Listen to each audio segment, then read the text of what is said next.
Coming up this weekend, an event that we want to tell you about because, well, it's an interesting time we live in where you can see viral videos of interactions between law enforcement and other individuals that it's not that great. The optics are not good. But we know that these are instances that happen in silos, and it's not representative of the entire law enforcement community. And we're looking to bridge that gap. And the event is going to be happening out at the outlet, Bridging the Gap BBQ. It's free and open, and we've got all the details here with Springfield's Morning News. I'm Greg Bishop on 92.7 WMAY, Springfield's News and Talk, and we're joined by Jose Jimenez here in studio. Jose, thanks for taking time with us. How you doing? Good. Thank you, and good morning. Good morning. So what is this? What's Bridging the Gap BBQ? No, thank you. So what we are trying to do, we've been doing this event for many, many years now, and we're trying to create an environment where we can learn from each other, where residents can meet our first responders. We're going to have the police department there, fire department, and a lot of fun activities around it so we can bridge that gap, learn from each other. I think it's important that we learn from our police officers, first responders, but also for the police officers to learn, what the residents are thinking, kind of get to grow each other. We do have a new police chief, so I think this is a great opportunity. We know that he's going to be there this weekend, so I think what we're trying to do is bring the community together, first responders in a fun environment. We're going to have several activities for the kids, the family, so bring everybody, but also bring your questions. Let's have a discussion and kind of learn from each other. There's nothing wrong with getting together with the community, enjoying some barbecue, but also having good, solid, wholesome discussions. And Jose, as we looked over our shoulder here, on the news, we're seeing the images out of Arkansas. And if people haven't seen these images, it's tough graphic content. Shows several police officers on top of a suspect of some kind, but they're delivering quite the beating, and including knees to the side, pushing his head into the ground. These are not the norm. Right. So I think, if you think about it, when you need the first responders, when you call 911, when you have a medical emergency, a fire, those are not times for you to get to know each other, meet and greet. You are needing services, you want the help right away. So what we need to do is to create events like the one we're going to have this Saturday, where we can have those important discussions, learn from each other, and we're not necessarily under a very stressful, situation. So it definitely doesn't help.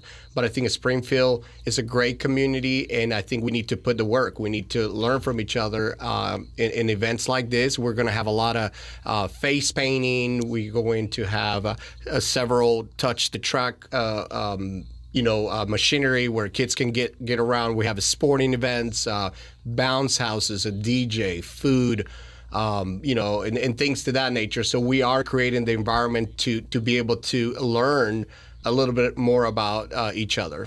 And again, this is Bridging the Gap BBQ. It's going to be this Saturday from 11 to 2 at J.C. Park, 2400 East Monroe. Put it on your calendar. You got the Springfield Police Department, Senator Doris Turner, Humphreys Market helping out with this. Jose, tell us about the outlet. What is the outlet, and what's their role in this? Sure. The outlet is a nonprofit. I've been involved with the outlet for many, many years. This is my second year on the board. And what we do is we provide mentoring services for fatherless males. Our age group vary from ages 8 to 22. And we provide support. We provide mentoring services so this young man can reach their full potential, make better choices, have somebody to talk to about things that normal kids go through. Everybody goes through different situations, and I think that these kids are no different. And what we do is we provide those supports. We have over 100 kids enrolled in our program as of right now.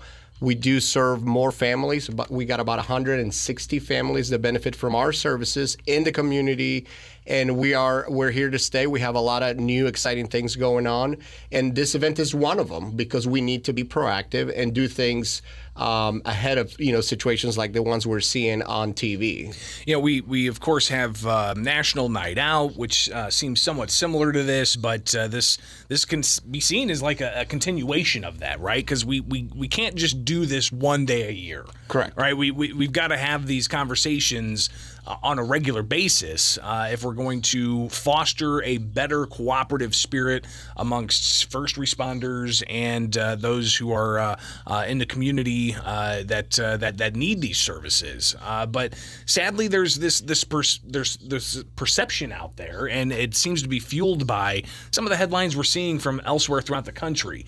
Jose, from your experience, though, has Springfield risen above all of that, especially considering, the summer of 2020 where we had, across the country, police stations were being burned down and whatnot. We didn't have that in Springfield. Well, I think it's like any relationship. It takes work, and the work is never done. Just think about it. We have new men and women that are joining our police department, on a yearly basis. We have a new police chief. So we've been doing this event since 2014, and we're still, I guarantee you many people don't even know that we have a new police chief. So this is a great opportunity, and for new officers to get to know the people that they're serving, that they're protecting in an environment that is not tense. And this is what we're trying to do Saturday. So we are welcome everybody, folks that are from all, west side or the north side, because at the end of the day, communities get impacted one way or another.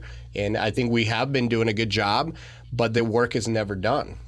Again, the event is Bridging the Gap BBQ, and this is free. Completely free. Obviously, we have sponsors. You mentioned our key sponsors, but we have over 20 vendors that are going to be there. Like I said, we have a petting zoo. We are trying to meet everybody's needs and make it super fun where it would be enjoyable all around. But again, like I said earlier, bring your questions, have a conversation with a police officer and just introduce yourself, or vice versa. I mean, the expectation is it's a communication, and it goes both ways. And again, some of the various partners that are part of this, Springfield Fire Department, Salvation Army, Divine Nine, Save Families for Children, Black Lives Matter, Express Employment Professionals, LLCC Workforce Training Center, Springfield Urban League, also First Student, Ridgely Schools of Archery, SIU School of Medicine, Truckin' Good Food, sounds fun, Family Guidance Center, Cherry Hills Church, Springfield Park District, NAACP, Hope Church, Capital Area Career Center. These are the groups throughout the community that are making a difference. Jose, anything else you want to say about the event? No, like I said, I looked at the weather right before I got on your show. It looks like it's going to be 80s. No excuses. Let's do it. Everybody get over there and let's have some fun.